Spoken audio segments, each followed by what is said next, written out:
ठाणे महानगरपालिकेची नव्यानं धुमाळे आहे आणि त्याच्यामध्ये आपण जे काही प्रश्न उपस्थित केलेत, काही हरकती घेतल्यात, त्या काय आहेत? लोकशाही, संविधान आणि घटना.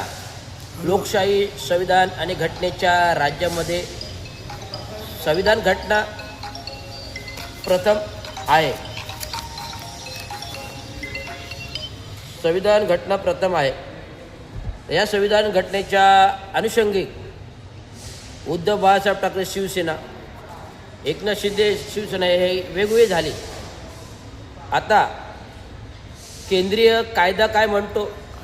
राजीव गांधी पंतप्रधान असताना राजीव गांधीने एक कायदा बनवला होता की पक्षफुटी होऊ नये, पक्ष फोडाफोडी होऊ नये म्हणून पक्षांतर्गत बंदी कायदा हा संसदेमध्ये मंजूर झालेला आहे, ठराव झालेला आहे, अध्यादेश झालेला आहे, जी आर झालेला आहे. सगळं काही घटनेनुसार आहे. पण सगळे काही तर घटना आणि संविधानानुसार आहे. ज्यावेळेस हे पक्ष फोडाफोडी होते आणि जेव्हा पक्ष फुटते हे घटनाबाह्य म्हणजे बाद होतात, हे घटनेच्या तरतुदीमध्ये आहे. परंतु असं निदर्शनास आले आहे की शिवसेना उभाटा आणि शिवसेना एकनाथ शिंदे हा वादिवाद उच्च न्यायालयामध्ये दिल्ली कोर्टमध्ये चालू आहे. कोणाचा पक्ष खरा, कोणाचा पक्ष खोटा. जर पक्षाचं न्यायालयीन प्रक्रियेमध्ये डिस्प्यूट आहे आणि अजून निर्णय अंतिम आलेले नाही, जेव्हा न्यायप्रविष्ट प्रकरण असतो, कुठले का असो ना, सरकारी असो किंवा लोकप्रतिनिधी निवडणुकासंदर्भात असो, जेव्हा न्यायप्रविष्ट प्रकरण असतं तर कोणालाही हस्तक्षेप करता येत नाही कायद्याने. म्हणून मला म्हणायचं आहे की एकनाथ शिंदे गटाचे धनुष्यबाणाचे जे एवढे उमेदवार आहेत, जे घोषित उमेदवार आहेत, त्यांना कायद्याने शिवसेना एकनाथ शिंदे गट उमेदवार घोषित करता येत नाही.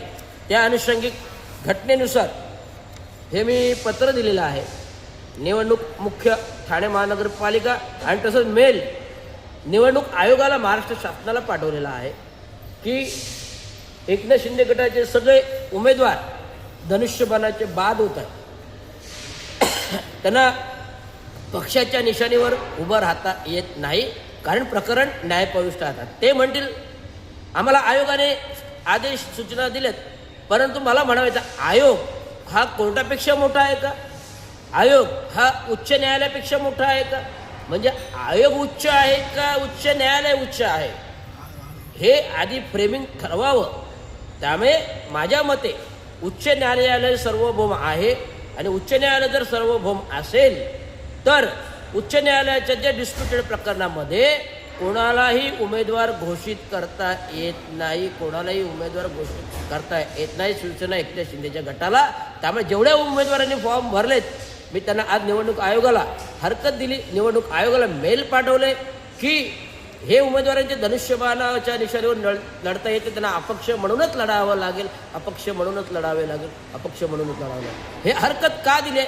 कारण मी स्वतः डॉक्टर बाबासाहेब आंबेडकरांच्या संविधान आणि घटना अनुकरण कायद्यानुसार मी स्वतंत्र मजूर पक्ष घेऊन आलो आहे आणि निवडणूक निर्णय अधिकाऱ्याने त्याला शिक्कामोर्तब केलेला आहे.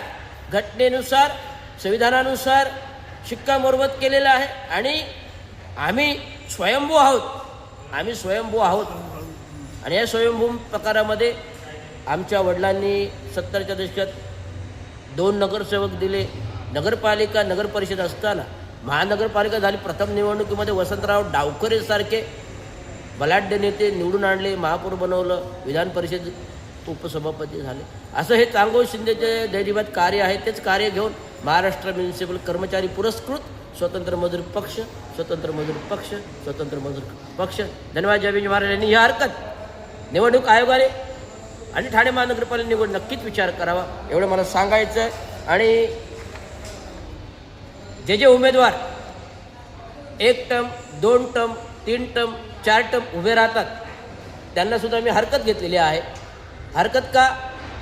2 टर्मपेक्षा जर उमेदवार जास्त राहत असेल तर त्याला निवडणुकीला कायद्याने उभं राहता येणार नाही आणि त्याची संपत्ती, उत्पत्ती 1 करोडपेक्षा जास्त असेल, 1 करोडपेक्षा जास्त असेल संपत्ती, प्रॉपर्टी, त्याला निवडणुकीला उभं राहता येत नाही, ही माझी हरकत आहे.